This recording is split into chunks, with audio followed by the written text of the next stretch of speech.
आज हम लोग डिस्कस करेंगे वर्क पावर और उसका line integral of force.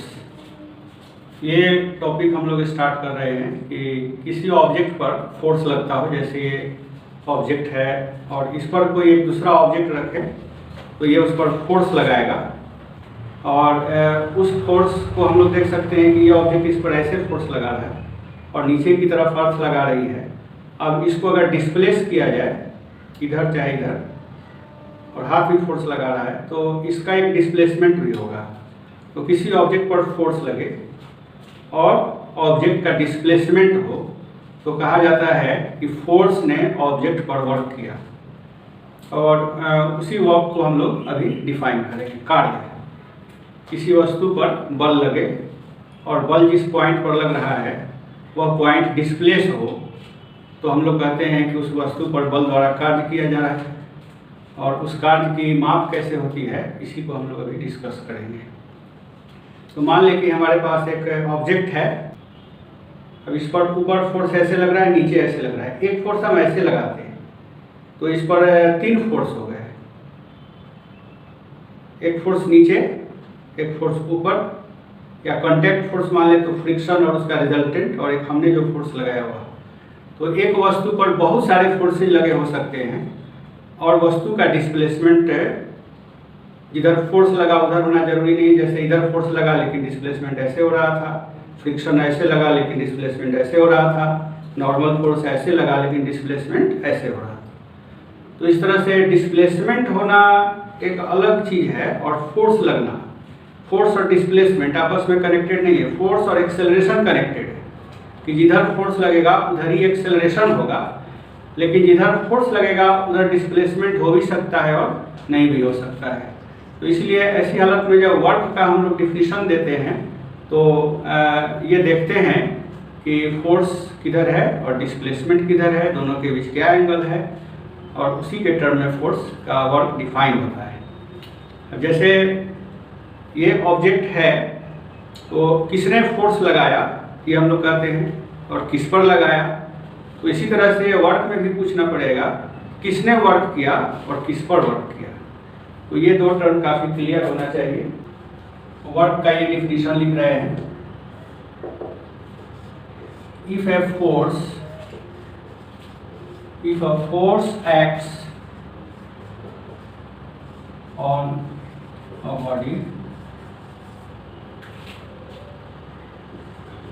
and the body is displaced,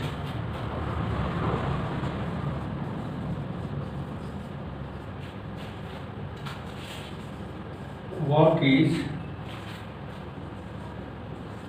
said to be done on the body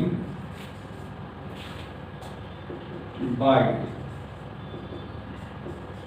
the force। तो ये फोर्स लगे और बॉडी डिस्प्लेस हो रहा हो, then work is said to be done on the body by the force. तो 2 word आया, displacement और फोर्स। तो ये वर्क का क्वालिटेटिव डिफिनीशन माना जाता है। क्वांटिटी इसमें नहीं बताया कि वर्क कितना हुआ, वर्क हो रहा है केवल यही पता चल रहा है। And the work done is equal to the product of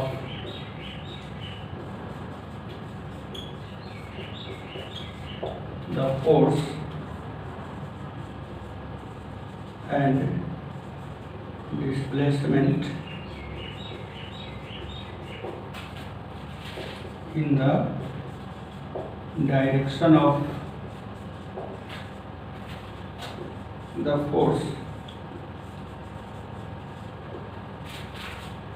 अब यहाँ पर दूसरा पार्ट आ गया, यहाँ से यहाँ तक कहलाता है qualitative part of definition, qualitative. और इसके नीचे वाला कि how will measure the quantity, तो ये हो गया क्वांटिटेटिव पार्ट ऑफ डिफिनेशन।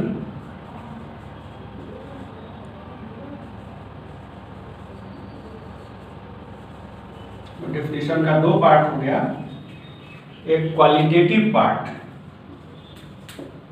और दूसरा है क्वांटिटेटिव पार्ट। तो क्वांटिटेटिव पार्ट से पता चलता है कि how to measure this quantity, और क्वालिटेटिव पार्ट से पता चलता है कि ये क्वांटिटी किस संदर्भ में डिफाइन की जाती रही है, कॉन्टेक्स्ट क्या है।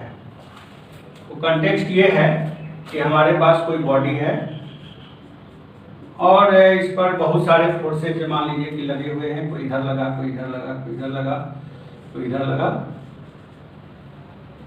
और ये बॉडी मान लें कि ऐसे डिस्प्लेस हो रही है, डिस्प्लेसमेंट मान लें कि एस है, और इनमें से कोई फोर्स मान लेते हैं कि एफ है।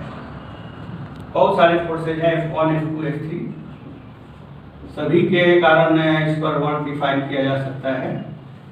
तो किसी एक फोर्स का वर्क यहाँ पर डिफिनेशन में दिया हुआ है कि इनमें से कोई भी फोर्स लें तो उस फोर्स के कारण इस बॉडी पर कितना वर्क हो रहा है, वह फोर्स कितना वर्क कर रहा है। तो इसके लिए कितना कर रहा है, तो ये हो गया क्वांटिटेटिव डिफिनेशन। तो इसमें हमें दो चीज़ों पर गौर करना होगा, फोर्स और डिस्प्लेसमेंट। तो यह फोर्स है और ये डिस्प्लेसमेंट है, लेकिन डिफिनेशन में लिखा हुआ है कि डिस्प्लेसमेंट किधर लेना है, इन द डायरेक्शन ऑफ फोर्स। तो फोर्स का ये डायरेक्शन है और डिस्प्लेसमेंट का ये डायरेक्शन, दोनों सेम नहीं है। तो अब ये ऐसे गया तो इस डायरेक्शन में कितना गया, तो इसके लिए हम यहाँ से परपेंडिकुलर डाल देंगे। तो इस डायरेक्शन में इतना दूरी गया और इस डायरेक्शन में इतना दूरी गया, तो दोनों डिस्प्लेसमेंट का वेक्टर सम, ये नेट डिस्प्लेसमेंट है। तो ये कहता है कि फोर्स ले लीजिए F और इस डिस्प्लेसमेंट से गुना करें जो इसके डायरेक्शन में हुआ है। तो अगर हम यहाँ पर एंगल थीटा लें तो इसके डायरेक्शन में जो डिस्प्लेसमेंट है, एक राइट एंगल ट्रायंगल बन रहा है, इससे निकलेगा। तो राइट एंगल के सामने का ये हाइपोटेनस है और ये बेस है थीटा के सटे हुए। तो बेस अगर निकालना है तो कॉस से निकलता है, S cos theta, this is displacement in the direction of force.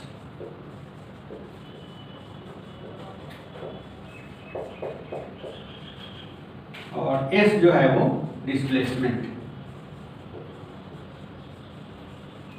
तो ये कंपोनेंट कहने का ही एक स्टाइल है कि उसके डायरेक्शन में कितना डिस्प्लेसमेंट है। This is component of, actually component of S along F. तो ये डिफिनेशन कहता है कि फोर्स को और इसको मल्टीप्लाई कर दीजिए, तो जो प्रोडक्ट आएगा उसी को कहेंगे work. W equal to F S cos theta. S cos theta is displacement in the direction of force. तो ये W हुआ फोर्स F का वर्क।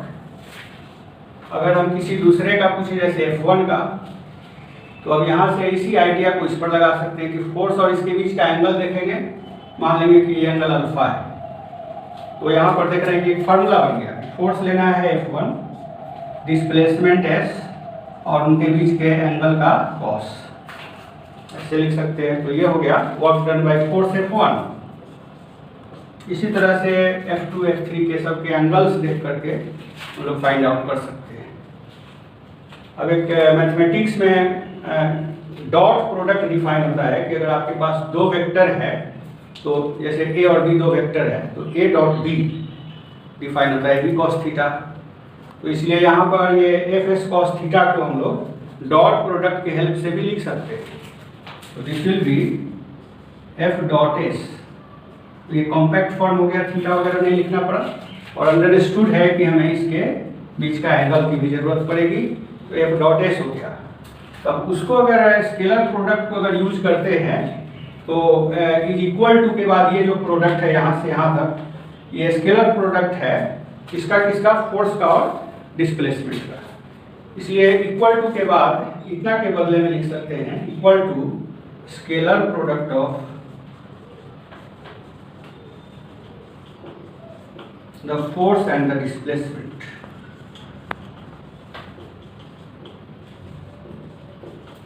डिस्प्लेसमेंट का स्केलर प्रोडक्ट या dot product, is also called dot product.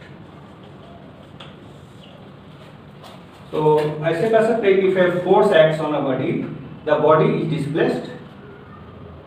If a force acts on a body and the body is displaced, work is said to be done on the body by the force, and the work done is equal to the scalar product of or dot product of the force and the displacement. This is final definition. इसके बाद हम लोग इसके unit की बात कर सकते हैं कि फोर्स का और डिस्प्लेसमेंट का यूनिट लेकर प्रोडक्ट ले लेंगे। तो ये प्रोडक्ट SI यूनिट अगर लें तो न्यूटन और मीटर, न्यूटन फोर्स का और मीटर डिस्प्लेसमेंट का प्रोडक्ट जूल कहलाता है। So we have different units of force और इसके डायमेंशंस भी लिख सकते हैं। यूनिट ऑफ वर्क डिस्कस कर रहे हैं। CGS का मतलब है सेंटीमीटर ग्राम सेकेंड सिस्टम। तो इस सिस्टम में फोर्स का यूनिट है डाइन, डिस्प्लेसमेंट का यूनिट है सेंटीमीटर। अब इन दोनों को मल्टीप्लाई कर दें तो वर्क का यूनिट निकलेगा डाइन सेंटीमीटर। इसका विशेष नाम है, स्पेशल नेम, अर्ग, ERG, अर्ग। और SI यूनिट है, SI यूनिट में ये फोर्स के लिए न्यूटन, न्यूटन का सिंबल कैपिटल N या पूरा लिखिएगा तो छोटा n से न्यूटन। और S डिस्प्लेसमेंट है, इसका यूनिट मीटर। इन दोनों का प्रोडक्ट हो गया न्यूटन मीटर और इसका स्पेशल नाम है जूल। जूल का सिंबल J, या पूरा लिखना है तो छोटा J से लिखेंगे, बड़ा J जो होगा वो जूल का असली नाम हो जाएगा, या यूनिट है जूल। डायमेंशनल फार्मूला, फोर्स और डिस्प्लेसमेंट के डायमेंशनल फार्मूला को गुना करके आएगा। फोर्स का है मास इंटू एक्सेलरेशन, एक्सेलरेशन है LT-2, तो MLT-2 और डिस्प्लेसमेंट का L हुआ। तो L और L का पावर 1 है, गुना करेंगे तो ये 2 हो जाएगा और बाकी जो का त्यों है। तो ML2T-2, this is dimensional formula of work. अब जो दिक्कत आती है उसमें कॉस ऑफ सर्टेन एंगल्स हम लोगों को याद रखना पड़ेगा, एंगल और उसका कॉस। जैसे कॉस 0, एंगल अगर 0 होगा तो कॉस 0 1 है।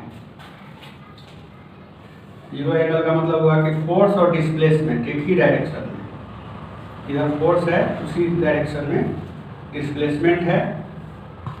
तब इस केस में W हो जाएगा, F और S का सिंपली प्रोडक्ट हो जाएगा, क्योंकि cos 0 1 हो गया। इसके आगे जाएंगे 30 डिग्री, जो वेल नोन एंगल्स हैं उन्हीं को देख रहे हैं। cos 30 degree √3/2। अब इसमें फोर्स और डिस्प्लेसमेंट के बीच का एंगल 30 डिग्री रहेगा।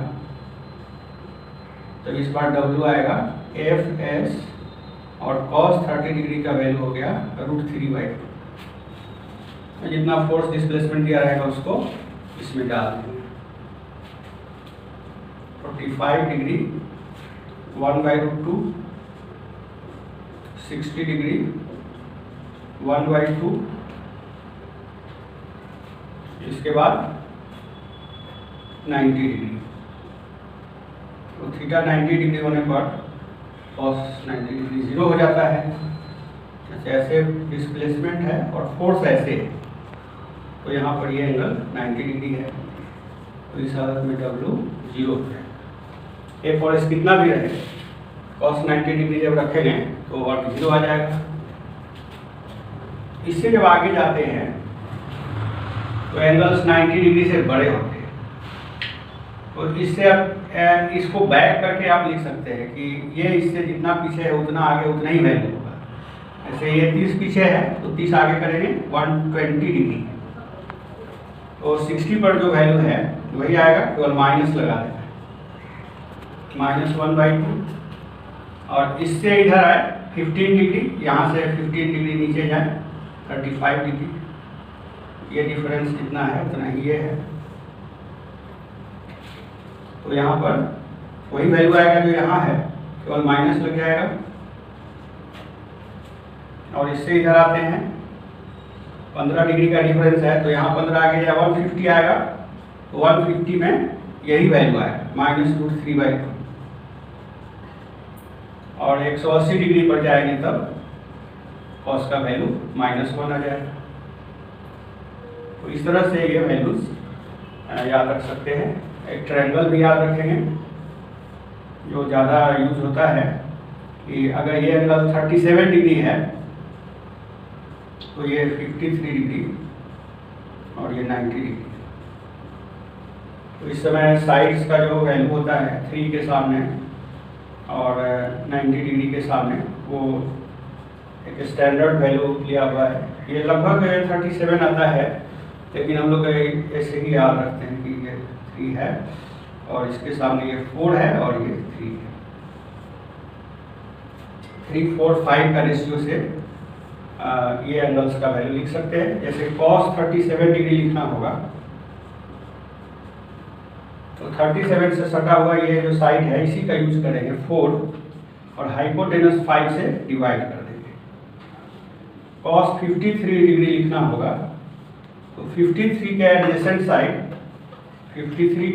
साइड 3 है, तो ये हो जाएगा 3/5। हाई हाइपोटेनस दोनों में। इसी तरह से एंगल्स को हम लिख करके और वर्क कैलकुलेट कर सकते हैं। एग्जाम्पल के तौर पर मान लें कि एक ब्लॉक है और ये 2 मीटर इधर डिस्प्लेस होता है फ्लोर पर। तो work done bye on the block by the earth का कितना वर्क हुआ, वह अर्थ ने कितना वर्क ब्लॉक पर किया ये निकालना है। तो अर्थ ने कितना फोर्स लगाया वो देखना होगा। वो mg फोर्स अर्थ लगाती है और डिस्प्लेसमेंट 2 मीटर हुआ, लेकिन इन दोनों के बीच का एंगल देख रहे हैं कि 90 डिग्री है। तो 90 डिग्री एंगल हो जाने पर वर्क 0 आ जाता है। W = mg s cos 90 degree, work done is 0। इसी तरह अगर हम लोग नॉर्मल फोर्स का वर्क पूछते तो वर्क डन बाय n, वो n s cos 90 जो भी 0 आ जाएगा। इसलिए मास का जरूरत नहीं है, सीधे अगर cos 90 0 आ गया तो हम कह सकते हैं कि टोटल वर्क डन mg का वर्क डन 0 आएगा। उसी तरह n का 0 आएगा। लेकिन अगर फ्रिक्शन लगा दें तो फ्रिक्शन का वर्क डन अब 0 नहीं आएगा, क्योंकि दोनों के बीच का एंगल 180 डिग्री होगा। अगर उधर जा रहा है तो फ्रिक्शन इधर लगेगा, तो -1 यूज करना पड़ेगा, तो 0 नहीं आएगा। Now we consider this example. ये पार्क में, चिल्ड्रेन पार्क में कोई लैडर बना हुआ है, इस पर चढ़ करके ऊपर जाना है और ऊपर से स्लाइड करना है। तो क्वेश्चन ये है कि m मास का एक बच्चा है जो इस लैडर पर पैर रखते हुए ऊपर चढ़ रहा है और यहाँ पहुँचने के बाद इस पर बैठ करके फिसलना शुरू करता है। तो इंक्लाइन प्लेन एक फ्रिक्शनल फोर्स लगाता है और फ्रिक्शनल फोर्स उसके वेट का n पार्ट है, जहाँ n 1 से बड़ा है। तो B से C तक वो फिसलते हुए आता है, इस तरह से बार बार वो करता है। तो इस दौरान आपको फाइंड आउट करना है वर्क डन 3 पार्ट में। पहला पार्ट है कि how much work is done by the ladder on the boy. जो लैडर है ये सीढ़ी बनी हुई है जिस पर बॉय ऐसे ऐसे पैर रख करके और ऊपर आ रहा है। तो वो लैडर कितना वर्क कर रहा है, जैसे यहाँ पर एक सीढ़ी है, दूसरी यहाँ है, तो बॉय इस पर पैर रखा और इसके बाद इस पर रखा, फिर इसके बाद इस पर रखा, इस तरह से चढ़ते हुए आ रहा है। तो how much work is done by the ladder on the boy. दूसरा क्वेश्चन है कि how much work is done by the boy on the ladder. Boy ने लैडर पे कितना फोर्स लगाया और कितना वर्क किया। और नेक्स्ट पार्ट है कि इंक्लाइन प्लेन BC ने बॉय पर कितना वर्क किया, work done by incline plane BC on the boy. तो इसमें कंसेप्ट ये है कि work is defined as force dot displacement. Displacement किसका लिया जाता है, जैसे यहाँ पर बॉय जो है वो फैला हुआ ऑब्जेक्ट है, एक एक्सटेंडेड बॉडी है, और इसका मान लो कि ये पैर है, पैर रखा लैडर पर, ये लैडर है, लैडर पर इसने फोर्स लगाया, और भी कई फोर्स लगा रहा होगा, लेकिन हमें फाइंड आउट करना है how much work is done by the ladder on the boy. तो लैडर ने इस पर एक फोर्स लगाया, ऐसे नॉर्मल फोर्स, यहाँ पर पैर रखा, वहाँ पर नॉर्मल फोर्स लगाया, और दूसरे लैडर पर जाते समय उसने दूसरा पांव इस पर रख दिया और पहले पांव को यहाँ से उठा लिया, ऐसे ही लैडर पर चढ़ते। तो जो कांटेक्ट में पॉइंट था जिसको प्रेस कर रहे थे, जहाँ एन लगा हुआ था, वो जैसे ही दूसरे पर ये सहारा ले लिया तो ये यहाँ यहीं से उठ जाता। तो जिस समय इसका डिस्प्लेसमेंट हो रहा है उस समय कांटेक्ट ही छूट गया, तो फोर्स लगा, लेकिन लगने के दौरान पैर का डिस्प्लेसमेंट नहीं हुआ। जब डिस्प्लेसमेंट पैर का हुआ तो कांटेक्ट ही छूट गया, इसलिए work done by N on the boy 0, क्योंकि इस पर जिस समय फोर्स लगा उस समय डिस्प्लेसमेंट 0 है, और जिस समय डिस्प्लेसमेंट 0 नहीं है उस समय कांटेक्ट 0 है। और दूसरे कांटेक्ट पर जहाँ पर ये पैर रखा है वहाँ भी यही हाल है कि फोर्स लग रहा है, ये आदमी उठ रहा है लेकिन ये हट नहीं रहा है। तो एक्शन पॉइंट को देखना है कि फोर्स का एक्शन पॉइंट डिस्प्लेस हुआ कि नहीं। अगर एक्सटेंडेड बॉडी रहेगा तो इस तरह से हमको देखना पड़ेगा कि जिस पॉइंट पर फोर्स लगा उस पॉइंट का डिस्प्लेसमेंट कितना है। तो जिस दौरान फोर्स लग रहा है, यहाँ चाहे यहाँ, उस दौरान डिस्प्लेसमेंट 0 है, और जिस दौरान डिस्प्लेसमेंट हो रहा है उस दौरान कांटेक्ट नहीं है।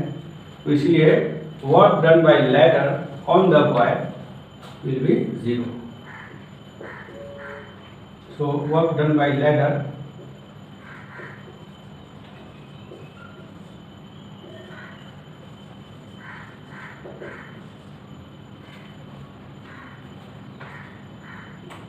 दूसरा पार्ट है work done bye boy on the ladder. अब लैडर के जिस पॉइंट पर बॉय ने फोर्स लगाया, न्यूटन्स थर्ड लॉ से हम देख सकते हैं कि अगर लैडर ने बॉय पर फोर्स लगाया तो बॉय ने लैडर पर फोर्स लगाया, तो लैडर का ये फिगर बन जाएगा इस तरह से। अब ये पॉइंट है जिस पर बॉय ने फोर्स लगाया, और इस पॉइंट का डिस्प्लेसमेंट 0 है, इसलिए work done by boy on the ladder, this is also 0. Now we come to C part. In part C, the force of friction is involved. Boy अगर नीचे की तरफ फिसल रहा है, जैसे ये चीज अगर इस पर ऐसे फिसले तो फ्रिक्शन ऊपर लगेगा इस पर, तो ये बॉडी इस बॉडी पर ऊपर फ्रिक्शन लगा रहा है और डिस्प्लेसमेंट नीचे हो रहा है। तो डिस्प्लेसमेंट और फोर्स के बीच का एंगल आप देख सकते हैं। जैसे ये अगर है डिस्प्लेसमेंट अगर ऐसे हो रहा है तो फोर्स इस पर इधर क्यों लग रहा है, तो एफ और एस के बीच का एंगल ये 180 डिग्री, और इस बार एक्शन पॉइंट डिस्प्लेस हो रहा है, इसलिए हम लोग देख रहे हैं कि work is not 0, it is F S cos 180 degree, और एस की जगह पर ये एल लिखना है। फोर्स ऑफ फ्रिक्शन को फाइंड आउट करेंगे तो वो हमें दिया हुआ है कि ये mg/n है, फोर्स ऑफ फ्रिक्शन। तो mg/n एफ का वैल्यू हो गया, एफ इज mg/n, ये गिवन है, और S is L, therefore W is mg/n L, and cos 180 degree is -1. So work done by friction is negative, it is minus mgL/n. This is the answer in symbols given in the problem. Numerical value रहेंगे तो उनको यहाँ पर डाल देंगे। अभी तक हम लोग डिस्कस किए थे work done by force and it is scalar product of force and displacement. इस डिफिनीशन में ये ऑलरेडी छिपा हुआ है कि डिस्प्लेसमेंट के दौरान फोर्स का वैल्यू कांस्टेंट है, otherwise we can not define angle between two vectors. जैसे ये मान लो कि डिस्प्लेसमेंट है और ये फोर्स है, तो ये एंगल थीटा है। अब यहाँ जा कर के डिस्प्लेसमेंट के दौरान फोर्स ऐसे हो गया, तब थीटा बदल गया, कभी ऐसे हो गया तो थीटा और बदल गया। तो इस तरह से डिस्प्लेसमेंट के दौरान जब थीटा चेंज करेगा तो किस थीटा का डॉट लेंगे। इसलिए डिफिनीशन में छिपा हुआ है कि डिस्प्लेसमेंट जिस दौरान हो रहा है उस दौरान फोर्स का डायरेक्शन और मैग्नीट्यूड दोनों कांस्टेंट है। तब ऐसे ही फोर्स के लिए हम लोग वर्क डिफाइन किए हैं। अब हम लोग एक ऐसा सिचुएशन लेते हैं जिसमें फोर्स डिस्प्लेसमेंट के दौरान वेरी करता है। तो ऐसे फोर्स का वर्क निकाल रहे हैं, work done by variable force. वह फोर्स जो मैग्नीट्यूड डायरेक्शन या दोनों में पाथ के अलोंग वेरी करता हो, बदलता हो, उसी को कहते हैं वेरिएबल फोर्स। जैसे मान लीजिए कि एक सर्कल है और इसमें कोई पार्टिकल जा रहा है, इस पर फोर्स लग रहा है सेंटर की ओर। तो यह फोर्स यहाँ पर ऐसे सेंटर की ओर है, यहाँ गया था वैसे लगा। तो पाथ के अलोंग चलने पर इसका डायरेक्शन सेम है या डिफरेंट। वैसे आप देखेंगे कि हरदम सेंटर की पर ही लग रहा है, लेकिन अगर स्पेस में देखें तो ये जैसे अभी इधर लेफ्ट की ओर लग रहा है तो ये नीचे की ओर लग रहा है, यहाँ आ जाएगा तो ये राइट की ओर लगने लगेगा, यहाँ अपवर्ड लगने लगेगा, यहाँ डाउनवर्ड लग रहा है। तो इस तरह से फोर्स का डायरेक्शन यहाँ पर चेंज कर रहा है। फोर्स अगर mv²/r है तो मैग्नीट्यूड में फिक्स्ड है, लेकिन डायरेक्शन में चेंज कर रहा है। Force is variable, vector F is variable. तो ऐसे फोर्स का वर्क अगर फाइंड करना हो तो हम लोग ये क्वेश्चन उठाते हैं कि how to find out work done by a variable force. Variable force का दूसरा एग्जांपल भी ले सकते हैं, स्प्रिंग का फोर्स। एक स्प्रिंग होता है इस तरह से, जैसे मेटल के वायर को ऐसे मोड़ दिया जाए कॉइल में और कॉइल को खड़ा करें तो वो स्प्रिंग कहलाता है, हेलिकल स्प्रिंग। ऐसे ये घुमा फिर एक घुमा फिर एक घुमा, ऐसे टर्न लेते हुए नीचे जा रहा है। तो ये होल टर्न के दो एंड हो गए, एक एंड यहाँ इसको फिक्स कर दें और दूसरा एंड यहाँ है, तो ये चीज़ स्प्रिंग आ गया। और इसका ढाल करके ऐसा हमने स्प्रिंग बना दिया। अब थोड़ा सा इसको पुश करेंगे तो ये वापस आना चाहेगा, और अंदर पुश करेंगे तो बाहर आना चाहेगा। तो जो फोर्स स्प्रिंग लगाता है उस फोर्स को कहते हैं spring force. Spring force, force exerted by spring is called spring force.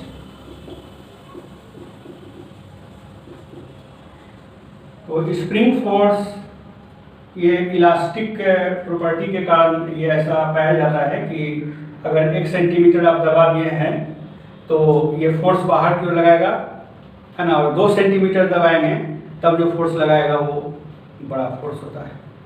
तो जितना ज़्यादा दबाएंगे उतना ही ज़्यादा फोर्स स्प्रिंग लगाता है। फोर्स और इसका जो कंप्रेशन है, लेंथ कंप्रेस्ड, मान लीजिए कि x दूरी तक दबा के ले गए, ये छोड़ यहाँ पहुँच गया, तब ये पुश करेगा नीचे की ओर और वो जो फोर्स होगा वो कहलाएगा स्प्रिंग फोर्स। और वह फोर्स आइडियल स्प्रिंग के लिए x के प्रोपोर्शनल है। अगर x दुगना करेंगे तो फोर्स भी दुगना हो जाता है। ऐसे स्प्रिंग को बोलते हैं हुक्स स्प्रिंग। तो Hooke's spring is also called ideal spring. ऐसा जो फोर्स लगाता है स्प्रिंग, यह फोर्स वेरिएबल है। सो स्प्रिंग एक्सर्ट्स ए वेरिएबल फोर्स।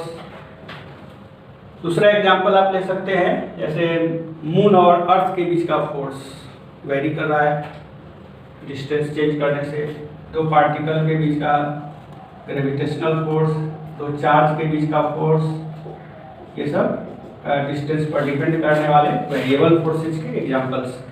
तो ऐसे फोर्सेज जब आएंगे जो वेरी करते हो मैग्नीट्यूड या डायरेक्शन में, उस हालत में हम लोग वर्क कैसे फाइंड आउट करेंगे। और इसको कंसीडर करने के लिए फिर वर्क के डिफिनीशन पर ही जाना पड़ेगा। It is a scalar product of force and displacement. और फोर्स और डिस्प्लेसमेंट का स्केलर प्रोडक्ट का मीनिंग है कि डिस्प्लेसमेंट के दौरान वह फोर्स कांस्टेंट है। अब इस पाथ को, जिस पाथ के अलोंग फोर्स वेरी कर रहा है, उस पाथ को ऐसे छोटे छोटे टुकड़े में बांट देते हैं जिसमें हर एक टुकड़े में फोर्स का वैल्यू कांस्टेंट हो, तब उस टुकड़े के लिए वर्क का डिफिनीशन लागू हो जाएगा। तो डिस्प्लेसमेंट को हमने क्या किया, बहुत बड़ा डिस्प्लेसमेंट था, उसको पाथ के अलोंग बहुत सारे सेगमेंट्स में डिवाइड करके और एक छोटा इतना डिस्प्लेसमेंट लिया जिस दौरान फोर्स का वेरिएशन नेग्लेक्ट किया जा सके। फोर्स वेरी कर रहा है लेकिन डिस्प्लेसमेंट इतना छोटा लिया कि उस दौरान फोर्स और डिस्प्लेसमेंट के बीच का एंगल ऑलमोस्ट कांस्टेंट है। तो ये टेक्निक लगा करके हम लोग फाइंड आउट कर सकते हैं work done by variable force. इसके लिए थ्योरी यही हुआ कि डिस्प्लेसमेंट के वैल्यू को छोटा किया गया, पाथ के अलोंग पाथ को बहुत से छोटे छोटे सेगमेंट्स में डिवाइड किया। मान लें कि एक सेगमेंट यहाँ पर ds है और ये फोर्स F है, तो इस ds डिस्प्लेसमेंट के दौरान फोर्स चेंज नहीं करता है। अब इसका डॉट प्रोडक्ट हम लोग ले सकते हैं फोर्स और ds का। तो इसमें जो वर्क होगा वह भी बहुत छोटा वर्क होगा, तो उसको dw लिखते हैं। अब हम लोग इस dw को इंटीग्रेट कर देंगे। तो w फाइंड आउट करने के लिए ऐसे ऐसे FDS सबका जोड़ कर देंगे पूरे पाथ पर, जहाँ से चले, मान लो कि यहाँ से चलते हैं A से B तक, तो इसको इंटीग्रेट कर देंगे A से B तक F डॉट ds। अब इस इंटीग्रेशन का वैल्यू फंक्शन पर डिपेंड करेगा कि फोर्स कैसा फंक्शन है, पाथ कैसा लिया गया है, उस पर डिपेंड करेगा। तो ऐसा इंटीग्रेशन जो पाथ के अलोंग होता है या एक लाइन के अलोंग होता है उसको बोलते हैं लाइन इंटीग्रल। तो इस तरह से हम लोग देखते हैं कि फोर्स का लाइन इंटीग्रल यही वर्क है। और टाइम इंटीग्रल हम लोग इसके पहले लिए थे कि F dt was time integral of force and this was change in momentum और इम्पल्स J। उसी तरह से यहाँ पर फोर्स का जो लाइन इंटीग्रल है, ये टाइम इंटीग्रल है, ये लाइन इंटीग्रल है। तो लाइन इंटीग्रल को ही, इस फोर्स के लाइन इंटीग्रल को बोलते हैं वर्क। मैथमेटिकली बोले तो it is line integral of force. और ऐसे हम लोग टेक्निक से इसको निकाले हैं, वर्क के डिफिनीशन से निकाले हैं। ये जो इंटीग्रेशन होगा वो पाथ के अलोंग ही होगा, this is called line integral. Line integral of force F along line A। तो ये लाइन इंटीग्रल्स जो होते हैं वो दो वेराइटी के होते हैं, एक पाथ इंडिपेंडेंट और एक पाथ डिपेंडेंट। इसलिए वर्क डन बाय फोर्स के नेचर से डिसाइड होगा कि उसका वर्क पाथ से इंडिपेंडेंट होगा या पाथ पर डिपेंड करेगा। इसलिए हम लोग वर्क के डिफिनीशन को जब आगे बढ़ाएंगे तो पाथ डिपेंडेंस और पाथ इंडिपेंडेंस की बात करेंगे। अभी हम लोग work done by variable force का एक एग्जांपल लेते हैं, work done bye spring force.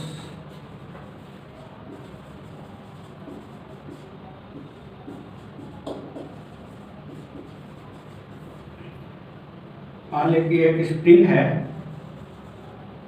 और इसका स्प्रिंग कांस्टेंट K है। स्प्रिंग कांस्टेंट K कहलाता है या फोर्स कांस्टेंट कहलाता है, कई नाम है इसके, फोर्स कांस्टेंट, स्प्रिंग कांस्टेंट और स्टिफनेस, स्टिफ करापन। फोर्स कांस्टेंट या स्प्रिंग कांस्टेंट या स्टिफनेस, तो ये क्या क्वांटिटी होती है कि force per unit extension, force per unit extension और कंप्रेशन। स्प्रिंग की लंबाई में जितना फैलाव हो, तो यूनिट फैलाव के लिए जो फोर्स स्प्रिंग लगाएगा उसी को K कहते हैं। ये स्प्रिंग मान लीजिए कि ना फैला है ना सिकुड़ा है, तो इस समय फोर्स हो गया 0। अब स्प्रिंग को थोड़ा सा एक्सटेंड करते, फैलाते, तो इस जगह से मान लें कि ये x दूरी आ गया, इस समय स्प्रिंग में फैलाव x है, तो यूनिट एक्सटेंशन पर K फोर्स लगता है, तो x एक्सटेंशन पर फोर्स लगेगा Kx, और Kx का डायरेक्शन किधर होगा, तो इसके लिए हम लोग इस पर एक ब्लॉक बांध करके देख सकते हैं कि ब्लॉक पर स्प्रिंग अंदर की ओर फोर्स लगाएगा, ये डायरेक्शन हो जाएगा, फोर्स एक्सर्टेड बाय स्प्रिंग। अब मान लें कि इसी पॉइंट से हम लोग इधर की ओर एक्स एक्सिस ड्रॉ कर लेते हैं। तो अब एक्स में एक स्मॉल चेंज लेंगे डी एक्स। डी एक्स इतना छोटा है कि इस दौरान एफ एस का मैग्नीट्यूड सेम रहता है और डायरेक्शन तो सेम है ही। अब इस डी एक्स को वेक्टर फॉर्म में लिख सकते हैं डी एक्स आई। ये मेरा D S displacement of the block, block का डिस्प्लेसमेंट वही जो एक्शन पॉइंट का डिस्प्लेसमेंट है। फोर्स है स्प्रिंग फोर्स, वेक्टर फॉर्म में लिखते हैं तो इसका मैग्नीट्यूड है के एक्स और डायरेक्शन है माइनस आई क्यूब। अब इन दोनों का डॉट प्रोडक्ट ले लें तो वो डी डब्ल्यू हो जाएगा। D W is I dot I is 1, so it is minus के एक्स डी एक्स। अब इसको अगर इंटीग्रेट कर देते हैं तो वर्क डन बाय स्प्रिंग निकल जाएगा।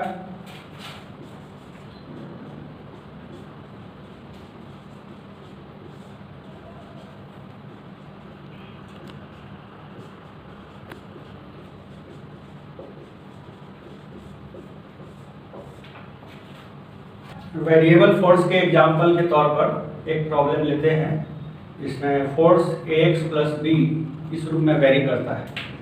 ए और बी कॉन्स्टेंट्स हैं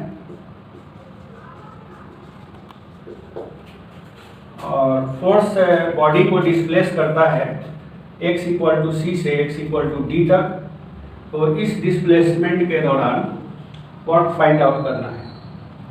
तो हम ये देख रहे हैं कि फोर्स x के साथ चेंज कर रहा है, इसलिए यह एक वेरिएबल फोर्स है। और वेरिएबल फोर्स के वर्क के लिए हम लोग बीच का कोई पॉइंट लेते हैं x पोजीशन पर और एक स्मॉल डिस्प्लेसमेंट देते हैं dx। अगर यहाँ से यहाँ dx दे रहा है इधर की ओर, तो work done by force dw will B Fx dx, component of force along dx। और ये क्वेश्चन के अनुसार ax प्लस बी है। क्योंकि यहाँ पर फोर्स और डिस्प्लेसमेंट एक ही डायरेक्शन में है इसलिए यहाँ पर ये एक्सप्रेशन आया। अब इसका इंटीग्रेशन कर देंगे, लिमिट रहेगा c से d तक। ax plus B dx integrated from c to d। अब चूंकि यहाँ प्लस है तो ये इंटीग्रेशन दोनों पर फैल जाएगा। इंटीग्रेशन का ये गुण होता है कि अगर प्लस या माइनस से सेपरेटेड टर्म्स है तो ये दोनों पर चला जाता है और कांस्टेंट जो है वो इंटीग्रेशन से बाहर आ जाता है। इस तरह से ये हुआ। अब यहाँ पर ये फार्मूला पर बेस्ड है कि x का पावर अगर m रहे और इंटीग्रेट करना है तो इंटीग्रल इज पावर में एक जोड़ दीजिए और फिर नीचे उसी जोड़ से डिवाइड कर दीजिए। यहाँ पर कंडीशन है कि m should not be equal to -1। तो ये फार्मूला अगर है, यहाँ पर लिमिट अगर हम लोग देते हैं तो इस लिमिट को भी यहाँ डालते हैं और पहले अपर लिमिट और तब माइनस लोअर लिमिट करते हैं। तो यहाँ पर x का पावर 1 है, ये x स्क्वायर हो जाएगा बाई 2। इसके बाद लिमिट रखना होगा c और d, यहाँ पर a पहले से है। इसका इंटीग्रल x है और x की जगह पर रखना होगा d और c। तो ये a बाई 2 और d square minus c square plus b और d माइनस c। अब आप यहाँ से और सिंप्लीफाई कर सकते हैं, जैसे ये डी स्क्वायर है माइनस सी स्क्वायर तो इसमें फैक्टराइज हो जाएगा। तो डी माइनस सी को अगर आप कॉमन निकाल लेंगे तो ये हो जाएगा a by 2 D plus C plus B. This is answer. Now we consider this example. Body A of mass m is slowly moved along a curved rough path by tangential force in vertical plane. How much work is done on A by the applied force F during motion from P to Q? Friction coefficient between the track and A is mu k. इस question में एक body A है जिसको धीरे धीरे ऊपर की ओर move कराया जा रहा है और ये पाथ रफ है, इसके और इसके बीच का फ्रिक्शन कोफिशिएंट काइनेटिक फ्रिक्शन है कोफिशिएंट म्यू के, और ये टेंजेंशियल फोर्स लग रहा है, पाथ पर हरदम टेंजेंट है। ये फोर्स अपने आप को इस तरह से एडजस्ट करता है कि ये स्लोली मूव करता है, इसके स्पीड में कोई भी चेंज नहीं आता। इसका मतलब है कि टेंजेंट के अलॉन्ग एक्सेलरेशन 0 है, इसलिए टेंजेंट के अलॉन्ग जो फोर्स F लगाए हैं that must be balanced by other forces. Other forces में आएगा इसके वेट का कंपोनेंट और फ्रिक्शनल फोर्स भी टेंजेंट होगा। तो इस वर्ड से हम लोग ये कंक्लूजन निकालते हैं कि tangential acceleration is 0, F tangential is 0। F tangential means sum of tangential forces. और टेंजेंशियल फोर्सेस कौन कौन है यह जानने के लिए हमें यहाँ पर एक टेंजेंट ड्रॉ करना पड़ेगा। तो मान लें कि पाथ ऐसे है और यहाँ पर एक टेंजेंट ड्रॉ करते हैं। तो यहाँ पर नीचे की तरफ एक फोर्स mg है और इस टेंजेंट के नॉर्मल बॉडी के ऊपर कांटेक्ट फोर्स n लग रहा है, और चूंकि बॉडी इधर फिसल रही है इसलिए काइनेटिक फ्रिक्शन फोर्स इस डायरेक्शन में लग रहा है, और एक अप्लाइड फोर्स F है जो ये वाला फोर्स है, ये भी इधर लग रहा है। अब इसका ज्योमेट्री डिसाइड कर लेते हैं। मान लेते हैं कि ये एंगल थीटा है, तब ऐसी हालत में यहाँ से नॉर्मल डालेंगे तो ये एंगल थीटा हो जाएगा, और इसको रिजॉल्व कर सकते हैं। तो इधर आएगा mg cos थीटा कंपोनेंट आएगा, और इस डायरेक्शन में mg sin थीटा आएगा। तो इस तरह से टेंजेंट के अलॉन्ग ऊपर की ओर फोर्स F है और डाउन द प्लेन Fk और mg sin थीटा है। So according to question F is Fk plus mg sin theta, और इस प्लेन के नॉर्मल में फोर्सेस बैलेंस्ड है, तो n will be equal to mg cos theta, और कोई फोर्स इसमें नहीं है। तो ये इक्वेशन ऑफ मोशन से ये दो इक्वेशंस आ गए। Now we have another equation for Fk। Fk law of kinetic friction से आएगा using law of kinetic friction. Law of friction ये कहता है कि n में अगर आप म्यू के से मल्टीप्लाई करेंगे then it will be equal to Fk। तो ये हमारे पास तीन रिलेशंस है, और इनको यूज करके हम लोग F को निकाल सकते हैं as a function of theta. F will depend on theta. F is Fk, Fk is mu nk, mu K n, mu K हो गया, और n की जगह पर mg cos थीटा रखा। तो ये होल थिंग यहाँ से यहाँ तक Fk हो गया। इसके बाद plus mg sin theta. This is the applied force which is along the tangent. अब हम लोग क्या करते हैं कि इसको एक स्मॉल डिस्प्लेसमेंट देते हैं ds टेंजेंट की ओर। Then work done by the force during the small displacement dw will be f dot ds, और दोनों एक ही डायरेक्शन में इसलिए f ds का इंटीग्रेशन फाइंड आउट करना है। क्वेश्चन में इसी का वर्क पूछा गया है, और f हमने देखा कि थीटा पर डिपेंड करता है इसलिए f वेरिएबल है। अब हम लोग क्या करते हैं कि इसको सब्स्टिट्यूट करते हैं, थोड़ा इसमें मैथमेटिक्स यूज करते हैं। जैसे इसको ओरिजिन मान लिया, और जिस पॉइंट पर ये है उसको xy पॉइंट मान लिया, y एक्सिस ऐसे मान लिया, x एक्सिस ऐसे मान लिया। अब यहाँ पर जो स्मॉल डिस्प्लेसमेंट है उसको भी लेकर के एक ट्रायंगल की तरह dx dy और ds की कल्पना कर सकते हैं। तो ds जो है उस ट्रायंगल का हाइपोटेनस है जो यहाँ यूज हो रहा है, और f है। अब इनको हम लोग यूज करते हैं तो एक सहूलियत हो जाती है। यहाँ पर देखेंगे कि f की जगह पर लिख रहे हैं म्यू के mg और ds cos theta plus second term है mg और ds sin थीटा। अब इस फिगर में देखें तो ये जो है यहाँ का फिगर और वहाँ का फिगर सेम ही है, ऐसे है। ये थीटा है, ये ds है, ये dx है, ये dy है। तो ds cos theta is dx। तो जहाँ पर ds cos थीटा है उसकी जगह पर dx डाल सकते हैं, और जहाँ पर ds sin थीटा है उसकी जगह dy डाल सकते हैं। तो इस तरह से हमारे पास ये रिलेशन जो है mu K M G ds cos theta is dx and ये हो गया mg dy।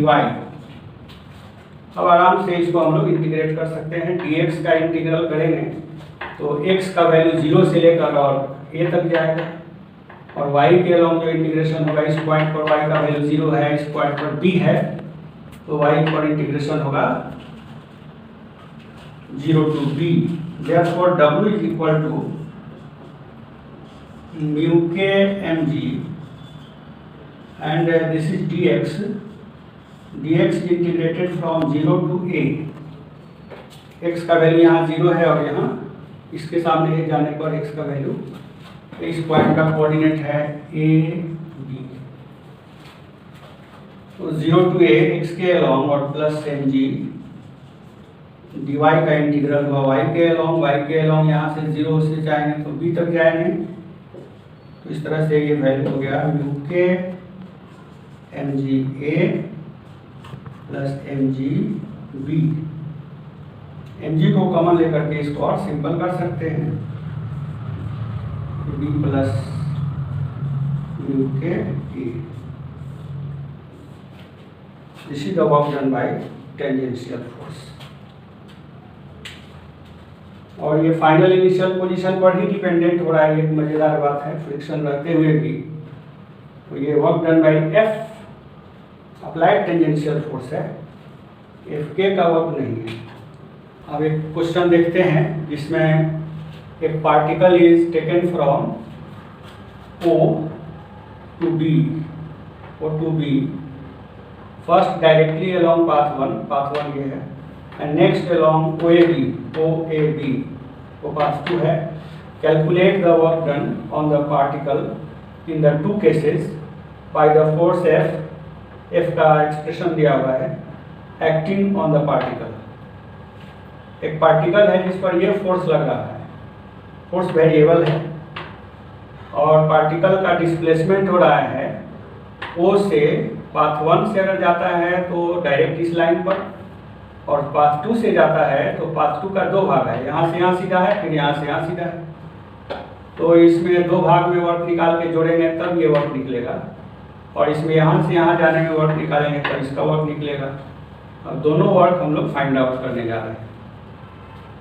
तो इसके लिए आपको वेरिएबल फोर्स के वर्क का यही तरीका है कि कोई भी आर्बिट्रेरी पॉइंट लेकर के और स्मॉल डिस्प्लेसमेंट उस पाथ के अलॉन्ग लेते हैं।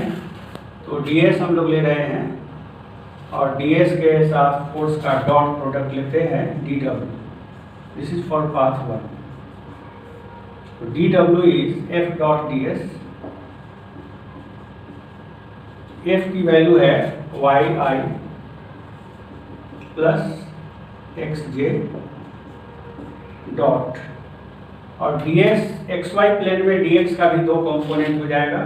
इधर की ओर dx कंपोनेंट होगा और इधर की ओर dy कंपोनेंट होगा। सो it is dxi plus dyj। अब 2 वेक्टर का अगर प्रोडक्ट लिया जाए तो कंपोनेंट्स का सीधे गुना हो जाता है, तो इसलिए ये हो गया y dx plus x dy। अब इसको हम लोग इंटीग्रेट कर देंगे तो वर्क निकल जाएगा। तो डायरेक्ट इंटीग्रेट कर दे सकते हैं, या ऐसे देख रहे हैं कि ये xy का प्रोडक्ट का डिफरेंशियल है, उससे भी निकाल सकते हैं। जैसे x और y को डिफरेंशिएट करें, डिफरेंशियल लें, तो ये हो जाएगा फर्स्ट इंटू सेकेंड का डिफरेंशिएशन प्लस फर्स्ट का differentiation into second.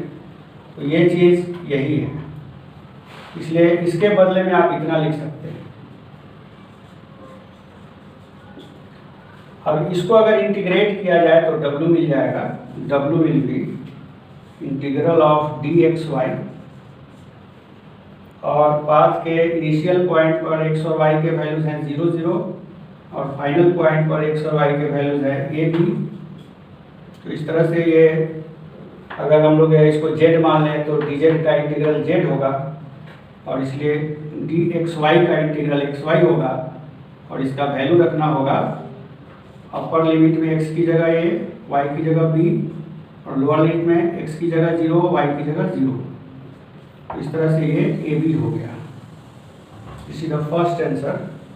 Calculate the work done in the two cases. First case में निकल गया, this is one of the answers. Second case के लिए इस पाथ से हम लोगों को जाना पड़ेगा, दो पाथ से चलना पड़ेगा। तो मान लीजिए second case path two is made up of two parts O A and A B. तो ओ से ए तक जाने में डिस्प्लेसमेंट ऐसे होगा dx। तो इस हालत में हम लोग इस जगह फोर्स का वैल्यू लिखेंगे और डिस्प्लेसमेंट का वैल्यू लिखेंगे। डब्ल्यू ओ ए पार्ट मान लेते हैं।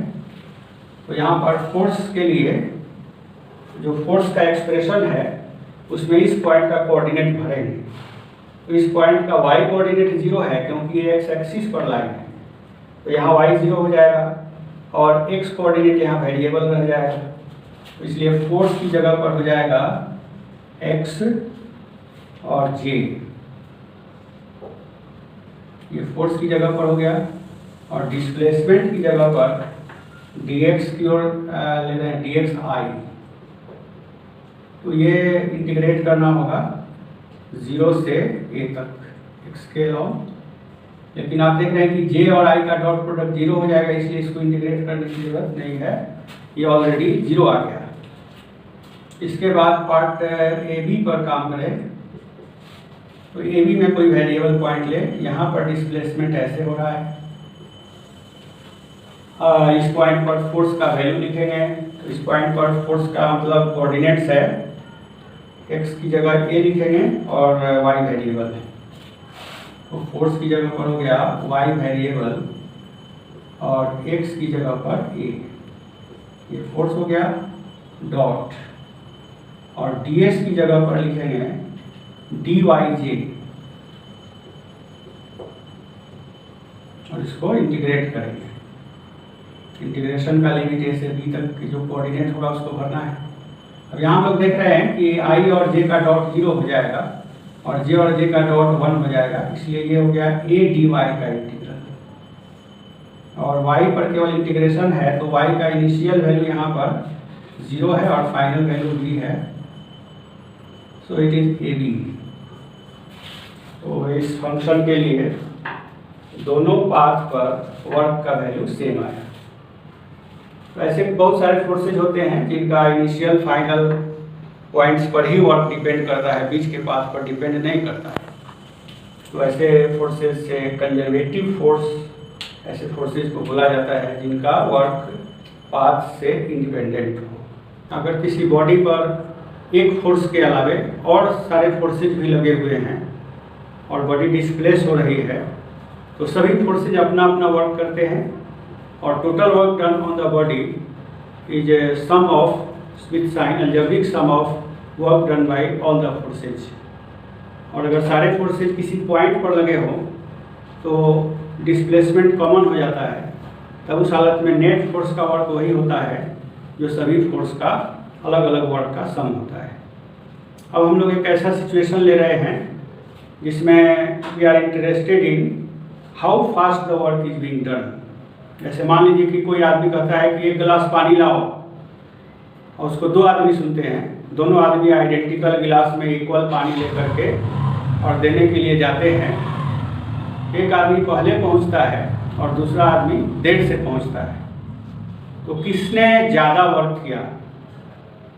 दोनों अगर एक ही पॉइंट से पानी लेकर स्टार्ट करते हैं और कोई आदमी तेज़ी से चल करके पहले पहुंच जाता है, तो पानी का डिस्प्लेसमेंट उतना ही है जितना स्लो आ रहा है उसके लिए है, और इसलिए दोनों ने इक्वल वर्क किया।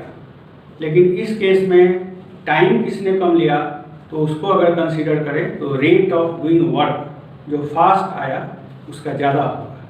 तो इस तरह के केसेज में जिसमें काम कितना तेज़ी से हो रहा है इसके जानने की आवश्यकता होती है, तो हम लोग डिफाइन करते हैं power.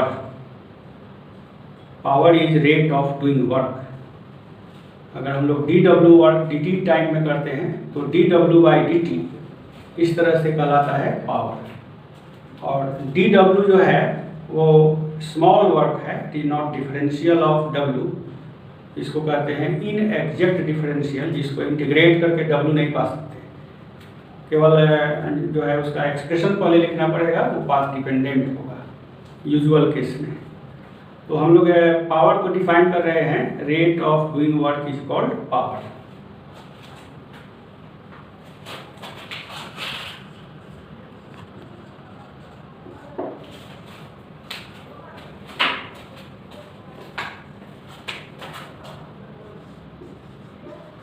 The rate of doing work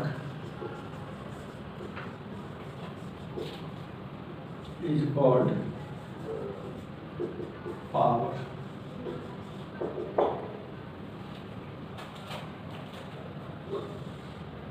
When a work is done, we have two things. Someone is doing work and work is done on someone. तो पावर भी उसी तरह से डिफाइन होता है। पावर डिलीवर्ड ऐसा वर्ड यूज किया जाता है, डिलीवर्ड। और जिसने वर्क किया उसने पावर डिलीवर किया, और जिसने वर्क लिया वो पावर कंज्यूम किया। दो वर्ड यूज हैं, कंज्यूम्ड पावर और डिलीवर्ड पावर। जैसे मान लें कि एक ब्लॉक है और इस पर ऐसे फोर्स लगाया गया,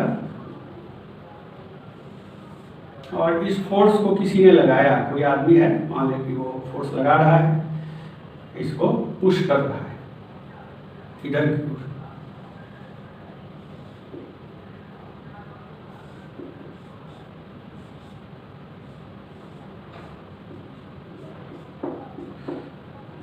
तो ये आदमी ए है और ये ब्लॉक बी है, सो ए इज पुशिंग बी, तो ये ए पावर डिलीवर कर रहा है, डिलीवरिंग पावर।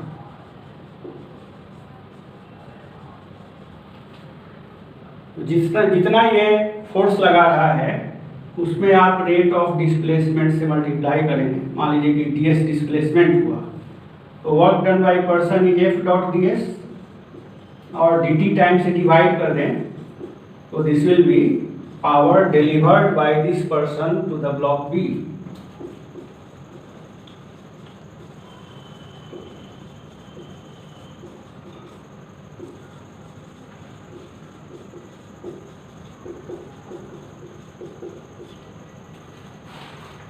और इसी चीज को हम लोग ऐसे भी लिख सकते हैं, ds/dt वेलोसिटी हो गया, so it is force dot velocity.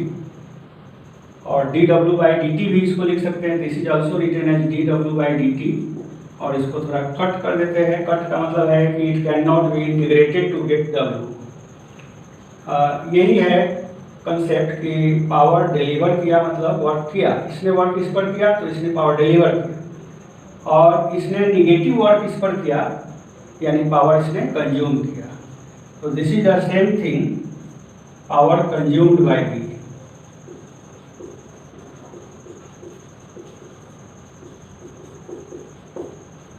अगर पावर कंज्यूम्ड बाय बी निकालना हो तो उसका भी यही आंसर होगा। इसी तरह से बहुत सारे फोर्सेज इस पर लगे हैं, जैसे फ्रिक्शन ऐसे लग रहा है, तो ये भी इस डिस्प्लेसमेंट के दौरान वर्क कर रहा है। तो work done by incline plane, ये हॉरिजॉन्टल प्लेन अगर निकालेंगे ब्लॉक पर कितना वर्क कर रहा है, तो उसमें फ्रिक्शन आएगा, नॉर्मल फोर्स आएगा।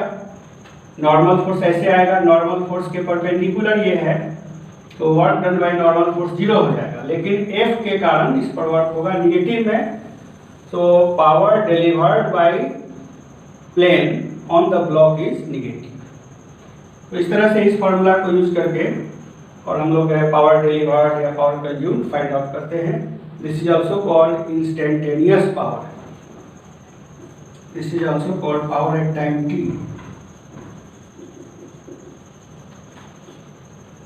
अगर लंबे इंटरवल में हमको वर्क मालूम है और टोटल टाइम मालूम है तो एवरेज पावर डिफाइन करते हैं। Power average is total work done by time taken. तो ये रेशियो है, the ratio of total work done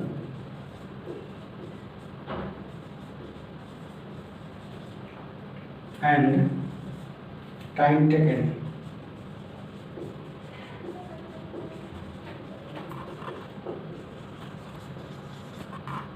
mean power, mean और एवरेज। अब हम लोग यूनिट लिख रहे हैं। पावर का यूनिट होगा वर्क डिवाइडेड बाय टाइम का यूनिट। तो यहाँ पर देखिए सीजीएस सिस्टम में वर्क का यूनिट अर्ग है और टाइम सेकेंड है, तो अर्ग पर सेकेंड, अर्ग सेकेंड -1, ये पावर का यूनिट हो जाएगा। एसआई में वर्क का यूनिट जूल है और सेकेंड से डिवाइड करेंगे तो जूल पर सेकेंड होगा। इसको जेम्स वाट के सम्मान में इसको वाट कहा जाता है। This is what, W capital, joule पर second is what. FPS unit जो ज़्यादा प्रचलित है घरों में, हॉर्स पावर। हॉर्स पावर होता है पावर का यूनिट जो एफपीएस यूनिट है, and it is about 746 watt is 1 horsepower. Actually horsepower होता है 1 horsepower. 1 horsepower is 550 pound per second. Now we can convert it. 1 pound is 543.6 ग्राम। ग्राम का बदला केजी हो गया और इसमें 9.8 से मल्टीप्लाई किया तो ये वेट हो गया। तो पाउंड इज फोर्स यूनिट और फुट को अगर हम लोग करेंगे तो 12 इंच का 1 फुट होता है और 2.54 cm का 1 इंच होता है। फिर इसको मीटर में कन्वर्ट किया तो ये हो गया मीटर में, और पर सेकेंड तो वही है इसलिए उसमें कुछ नहीं करना है। तो ये सारा चीज़ एसआई यूनिट में आ गया, इसलिए इसको वाट लिखते हैं। अब इसको आप अगर कैलकुलेटर से कैलकुलेट करते हैं तो ये 745.96715 इस तरह का आता है। तो अगर यहाँ पर आप राउंडिंग करेंगे तो ये वैल्यू आ जाएगा। तो ये कितना वाट का 1 हॉर्स पावर होता है, 1 किलोवाट से भी कम है। Other units are kilowatt. 1 kilowatt is 1000 watt। जैसे 100 वाट का बल्ब रहता है तो वो 100 जूल पर सेकेंड पावर कंज्यूम करेगा, और हजारा बल्ब इसको कहते हैं 1000 वाट का है। 1 किलोवाट में हो गया 1000 वाट। इससे एनर्जी यूनिट एक आती है, एनर्जी यूनिट। पावर में अगर आप टाइम से गुना करेंगे तो वर्क हो जाएगा। तो वर्क से ही एनर्जी यूनिट आती है। एनर्जी हम लोग बाद में पढ़ेंगे, लेकिन ये कॉमन यूनिट है जो हमारे घरों में बिल उठता है। वो एक यूनिट क्या होता है, तो वो एक यूनिट होता है 1 kilowatt hour is 1 unit commercial.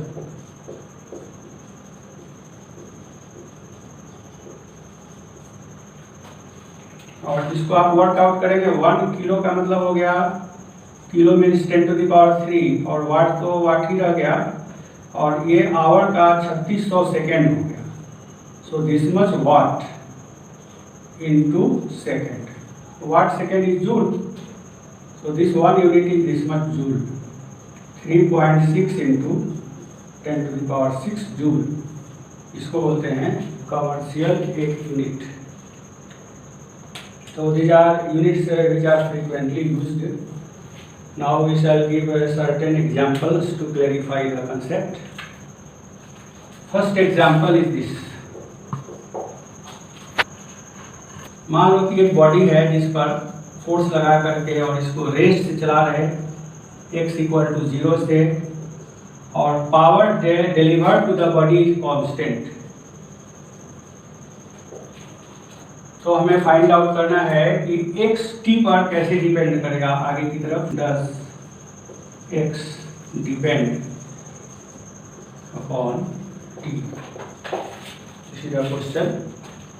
Power delivered to the body is constant. A body is being delivered constant power, and it starts from rest and from origin at t equal to 0. So how does its position x होगा किसी समय पर? It depends on t. x और t में relation निकालना है। तो इसके लिए हम लोग सिंपली पावर लिखते हैं। Power is force into velocity, दोनों सेम डायरेक्शन में है। Force is m dv by dt। Power constant है इसलिए इसको इधर ले आए, तो ये p dt और इस साइड में हो गया m dv। v dv दोनों तरफ इंटीग्रेट करें, पावर कांस्टेंट है और ये रेस्ट से स्टार्ट किया अभी तक गया, ये 0 से t तक गया। So we have pt equal to m और ये v स्क्वायर बाई 2 हो गया। अब इससे आप v को फाइंड आउट कर सकते हैं, क्योंकि एक ही डायरेक्शन में जा रहा है तो पॉजिटिव रूट लेंगे और 2 इधर आया, 2p divided by m t और इसका होल का रूट हो गया। अब चूंकि v होता है dx बाई dt, तो इससे आप x से t तक का कनेक्शन लगा सकते हैं। 2p बाई m कॉन्स्टेंट है रूट में और ये ऐसे हो गया।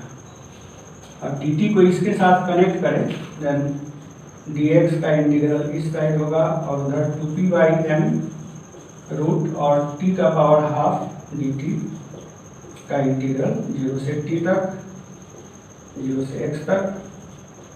x is 2p by m under root और ये t का पावर एक बढ़ जाएगा 3 by 2 divided by 3 by 2। So x is proportional to t to the power 3 by 2. This is the relationship between x and t. R radius का एक circle है और इसमें पार्टिकल एक जा रहा है किसी इंस्टेंट पर। इसकी सेंटर की ओर जो एक्सेलरेशन है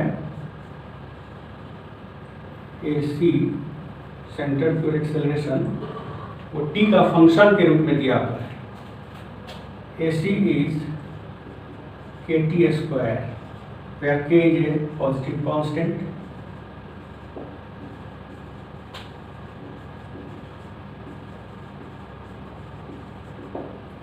And we have to find out average power delivered and instantaneous power delivered from t equal to 0 to time t. Power at time t find out करना है और mean power t equal to 0 to time t में find out करना है। दो question है, t equal to 0 से start कर रहा है और इस तरह से चल रहा है। इसका सेंटर की ओर एक्सेलरेशन kt स्क्वायर है, तो टाइम t पर पावर क्या होगा और 0 से t के बीच एवरेज पावर क्या होगा, ये दो क्वेश्चन है। मास इसका m है, रेडियस सर्कल का r है, तो इसको सॉल्व करते हैं। Power at time t, power define होता है रेट ऑफ डूइंग वर्क और फोर्स डॉट वेलोसिटी होता है। अब यहाँ पर सर्कुलर मोशन में दो तरह का फोर्स संभव है, एक टेंजेंट की ओर और एक सेंटर की ओर, और वेलोसिटी टेंजेंट की ओर है, इसलिए सेंटर की ओर जो फोर्स है उसका डॉट प्रोडक्ट 0 आ जाएगा। तो हमारे पास यही रह जाएगा टेंजेंशियल फोर्स और वेलोसिटी का product. Centripetal force performs no work, work is performed by tangential force. So power is actually ftv and tangential force is mass into tangential acceleration. So we have to find out tangential acceleration and we shall just put it there and we shall get p. So for that we consider AC. इसको मान लेते हैं 1. Now centripetal acceleration is given and we know by expression is v square by r. So this gives us v as a function of t. v is root kr t. तो इस v को हम यहाँ रख सकते हैं direct, लेकिन एक dv बाई dt भी यहाँ से निकालना पड़ेगा, dv बाई dt, क्योंकि v का ये लीनियर फंक्शन है तो सिंपली रूट के आर हो जाएगा. Now using this we can find out p. Therefore p equal to m and dv by dt root k r and v is root k r t. So it is m k r t. This is the answer to first part. Answer to A. For answer to B, we have to calculate average power, and we know that average power is total work done by time taken. Time taken is t minus 0.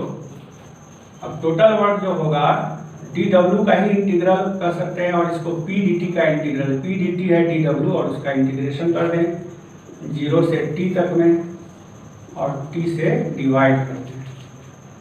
तो यहाँ पर आप देख रहे हैं कि M के R T लिखा हुआ है, पी की जगह पुट करेंगे कॉन्स्टेंट्स बाहर और टी डी टी का integral 0 to t divided by T. तो ये टी स्क्वायर बाई 2 हो गया और एक टी से कैंसिल हो गया, तो एम के R T upon. This is the mean power developed. So this is answer to B.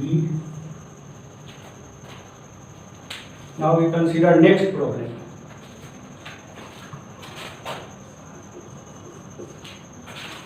Next problem में एक प्रोजेक्टाइल को थ्रो करेंगे हॉरिजॉन्टल से.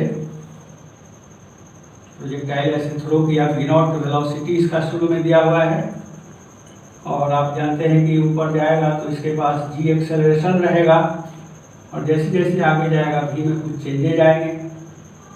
तो इसमें क्वेश्चन करता है कि टाइम t पर पावर निकालिए, इंस्टेंटेनियस पावर और एवरेज पावर निकालिए over time of flight.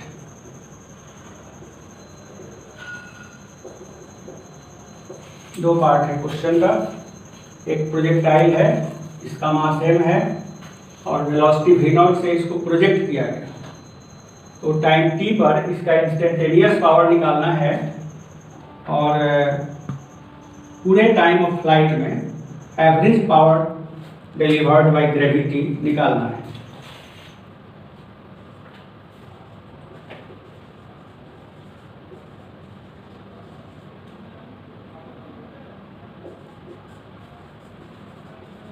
Gravity का मतलब हो गया mg फोर्स इस पर लग रहा है, उसी फोर्स के कारण इसमें वर्क होगा और उसी का पावर निकलेगा. तो इसका भी सॉल्यूशन करते हैं. इस टाइम पर फोर्स mg नीचे की ओर लगा हुआ है, इस टाइम पर इसकी वेलोसिटी कुछ चेंज कर गई है क्योंकि v नॉट से स्टार्ट किया और g लगा हुआ है तो कुछ ना कुछ वेलोसिटी बदलेगी. और आप जानते हैं कि v बराबर इनिशियल वेलोसिटी प्लस एक्सेलरेशन गुना टाइम, ये फार्मूला है. तो पावर निकालना है टाइम t पर, ये बहुत ही ईजी है. mg में आप सिंपली डॉट कर दें v से, तो mg डॉट और v की जगह पर गिवन वैल्यूज को लिख दिया जाए. सो it is mg dot v not plus mg dot g square and t. अगर ये एंगल दिया रहे तो हम लोग इसको यूज करके और इस डॉट प्रोडक्ट को भी इवेलुएट कर सकते हैं, और नहीं दिया रहे तो इस डॉट के रूप में ही छोड़ देंगे. मान लें कि एंगल अल्फा दिया हुआ है तो इसके बीच का एंगल 90 प्लस अल्फा हो गया, mg v not cos 90 degree plus alpha plus mg square t cos 90 degree plus alpha minus sine alpha, तो ये mg square t minus mg v not sine alpha. This is the answer to A. Now we can calculate answer to B. B का answer आप direct लिख सकते हैं, जैसे यहाँ से यहाँ तक डिस्प्लेसमेंट हो गया, तो फोर्स के परपेंडिकुलर डिस्प्लेसमेंट है, फोर्स कांस्टेंट है, तो वर्क डन बाय ग्रेविटी 0 हो गया। टाइम ऑफ फ्लाइट पर ये रेंज के बराबर डिस्प्लेसमेंट होगा और रेंज और एम जी आपस में परपेंडिकुलर वेक्टर्स हो जाएंगे, तो ये 0 हो जाएगा, इसलिए एवरेज पावर कंज्यूम्ड इज 0। ऐसे फर्स्ट हाफ में निगेटिव वर्क होगा और सेकेंड हाफ में पॉजिटिव वर्क होगा, total work done will be 0। So these are certain examples. So we learned that how to calculate force, work done by constant force, variable force, spring force, and what is power, what is average power, what is line integral, and what are certain examples we have discussed regarding these concepts.